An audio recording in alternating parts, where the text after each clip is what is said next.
بسم اللہ الرحمن الرحیم وما ادراک ما العقبہ فک رقبۃ او اطعام فی یوم ذی مسغبہ یتیما ذا مقربہ۔ قرآن مجید میں اللہ تعالیٰ نے بھوکوں کو کھانا کھلانے کی اس قدر ترغیب دی۔ اللہ نے فرمایا کہ تمہیں کیا پتا کہ اسلام کی گھاٹی ہے کیا؟ پھر اللہ نے فرمایا کہ اسلام نام ہے فک رقبہ، غلاموں کو غلامی سے آزاد کرانا، او اطعام فی یوم ذی مسغبہ، بھوک والے دن کسی بھوکے کا پیٹ بھرنا۔ جب نبی صلی اللہ علیہ وسلم پر پہلی آیت نازل ہوئی، آپ صلی اللہ علیہ وسلم سیدہ خدیجہ رضی اللہ تعالیٰ عنہ کے پاس پہنچے، آپ گھبرائے ہوئے تھے، خوف زدہ تھے، تو سیدہ خدیجہ نے کیا فرما کے آپ کو کیا کہہ کے آپ کو تسلی دی؟ فرمایا کہ آپ بیواؤں کا سہارا ہیں، آپ یتیموں کا سہارا ہیں، آپ جو مساکین ہیں ان کو کھلاتے ہیں، آپ ان کی کفالت کرتے ہیں، تو اللہ آپ کو کبھی ضائع نہیں ہونے دے گا۔ اللہ تعالیٰ نے اپنے حقوق کے بعد سب سے زیادہ مخلوق کا حق بتایا ہے، اور مخلوق کے حقوق میں سب سے پہلے کھلانے کی اللہ نے ترغیب دی ہے کہ بے کسوں کا سہارا بنو، بے کسوں کو کھلاؤ۔ جب کووڈ کے دن تھے اور کراچی میں بے روزگاری بہت زیادہ بڑھ گئی تھی، اس وقت ہمارے بعض دوستوں نے میری توجہ دلائی کہ مفتی صاحب آپ کی ایک آواز ہے، آپ کا ایک نام ہے، اگر آپ اپیل کریں لوگوں سے تعاون کی تو ہم بہت سارے غریب مسکینوں کے ساتھ تعاون کر سکتے ہیں، بہت سے گھروں میں ہم راشن پہنچا سکتے ہیں۔ میں نے ان دنوں میں کلپ ریکارڈ کروا کے ڈالا، الحمدللہ بہت اچھا اماؤنٹ ہمارے پاس آیا اور ہم نے بہت زیادہ لوگوں کی مدد کی۔ جب ہم اس مدد کو لے کر، اس راشن کو لے کر لوگوں کے گھروں میں گئے تو اس وقت ہمیں اندازہ ہوا کہ آج کتنے گھر ایسے ہیں جن کے گھر میں چولہے نہیں جل رہے۔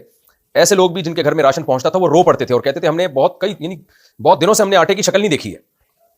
تو ٹھیک ہے، 2 نمبر بھکاری بھی بہت ہیں، لیکن سفید پوش غریب مساکین بھی ہماری سوسائٹی میں بہت ہیں جو کسی سے اپنی حاجت شیئر نہیں کرتے۔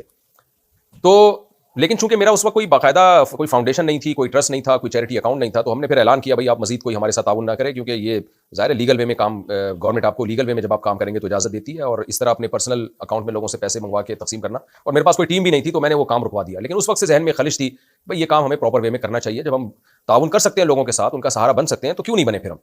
تو الحمدللہ ہم نے اس سال MTM یعنی مفتی طارق مسعود فاؤنڈیشن کا اعلان کر دیا ہے، اور مفتی طارق مسعود فاؤنڈیشن کو ہم نے رجسٹر کرا لیا ہے، اور الحمدللہ ہمارے پاس ایک کام کرنے کے لیے ٹیم بھی ہے، چیریٹی اکاؤنٹ بھی ہمارا کھل چکا ہے، اور صرف پاکستان میں نہیں، امریکہ میں بھی الحمدللہ۔ تو میں اب آپ سے اپیل کر رہا ہوں کہ ہمارے جو پروجیکٹ ہے آپ اس میں ہمارا سہارا بنیے۔ یہ چیز انشاءاللہ آپ کے لیے صدقہ جاریہ ہوگی، اپنے مرحومین والدین کے لیے، اپنے اعزاء و اقارب کے لیے بھی آپ صدقات و خیرات کر سکتے ہیں، صدقہ جاریہ کر سکتے ہیں۔ آپ کا پیسہ انشاءاللہ صحیح جگہ پہ استعمال ہوگا اور مستحقین تک آپ کا پیسہ پہنچے گا۔ تو ہمارا جو پروجیکٹ ہے، جن پروجیکٹ پہ ہم نے کام کرنا ہے، غریب بیواؤں مساکین کے ساتھ تعاون، خوراک، راشن، صاف پانی کی فراہمی۔ بہت سے گاؤں دیہات ایسے جہاں صاف پانی نہیں ہے اور وہ گندا پانی پی پی کے بیمار ہو رہے ہیں۔ مسجدوں کی تعمیر بھی ہم نے کرنی ہے، حفظ اور ناظرہ کے قرآن کے مدارس کا قیام، ہنگامی حالات میں مدد کی فراہمی۔ آپ کو پتہ ہے جب بھی کوئی ڈیزاسٹر آتا ہے، ملک میں کھلبلی مچ جاتی ہے، سندھ میں سیلاب آیا تھا، کیا حال ہو گیا تھا، آپ نے دیکھی ہوں گی وہ ویڈیوز کہ ہم کس طرح خوراک لے کے ایسی جگہوں تک پہنچے جہاں تک عام آدمی کے لیے پہنچنا بہت مشکل تھا۔ ایسے ڈیزاسٹر اللہ نہ کرے اگر ہمارے ملک میں آتے ہیں تو ہمیں ہنگامی حالات میں ان کی مدد کی ضرورت پڑتی ہے۔ تو ہم مفتی طارق مسعود فاؤنڈیشن کے ذریعے انشاءاللہ ایسے حالات میں بھی اپنے ملک کا سہارا بنیں گے، اپنی قوم کا سہارا بنیں گے۔ فلسطینی مسلمانوں کی مدد اور آباد کاری کا پروجیکٹ، فلسطین کا کیا حال ہوا ہے، حشر نشر ہو گیا وہاں غزہ میں، تو وہاں تک بھی انشاءاللہ ہم امداد پہنچائیں گے۔ ہمارے پاس ذرائع ہیں، وسائل ہیں، وہاں تک جو زخمی ہیں ان کے علاج کے لیے، اور جن کو ضرورت ہے روٹی خوراک کی، ان تک خوراک پہنچانے کی، تو انشاءاللہ وہاں یہ بھی ہمارے پروجیکٹ کا حصہ ہے۔ اس کے علاوہ مفت علاج کے لیے ڈسپینسریوں کا انتظام کرنا اور مستقبل میں فری ہسپتال کا قیام، یہ فیوچر کا ہمارا پلان ہے، لیکن فوری طور پر کوئی ایسی ڈسپینسری جس میں جو ایک عام طبقہ وہ آسانی سے اس میں اپنا علاج کرا سکے، وہ فوری طور پر انشاءاللہ ہمارا ارادہ ہے۔ اسی طرح نوجوانوں اور بے روزگاروں کے لیے مختلف خود کفالتی منصوبوں کا پروجیکٹ۔ بہت سے نوجوان کمانے کی طاقت ہوتی ہے لیکن ان کے پاس روزگار نہیں ہوتا، تو بجائے ہم ان کو بھکاری بنائیں، ہم ان کو روزگار مہیا کریں۔ الحمدللہ میں پرسنلی یہ کام کر چکا ہوں، تو اگر آپ لوگ اس میں تعاون کرنا چاہیں اور ایسے بے روزگاروں کو ہم تعاون فراہم کریں، وہ تعاون بائکس کے ذریعے بھی ہو سکتا ہے، موٹر سائیکلوں کے ذریعے، رکشوں کے ذریعے بھی ہو سکتا ہے، ٹھیلے وغیرہ کے ذریعے بھی ہو سکتا ہے، تو وہ تو جیسے جیسے کام بڑھے گا انشاءاللہ وہ راہیں کھلتی چلی جائیں گی۔ تو ڈسکرپشن میں مفتی طارق مسعود foundation.org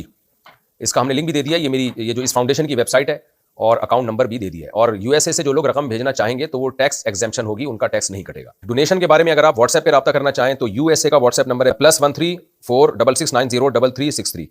اور پاکستان کا واٹس ایپ کا نمبر ہے +92 300 3199 103۔ تو یہ واٹس ایپ کے نمبر ہیں، لیکن اس میں ڈونیشن کے علاوہ کسی اور کام کے لیے رابطہ نہ کریں، جیسے مسائل وغیرہ پوچھنا ہے تو اس کے لیے ہم نے دوسرے نمبر دیے ہوئے ہیں۔ جزاکم اللہ خیر الجزا۔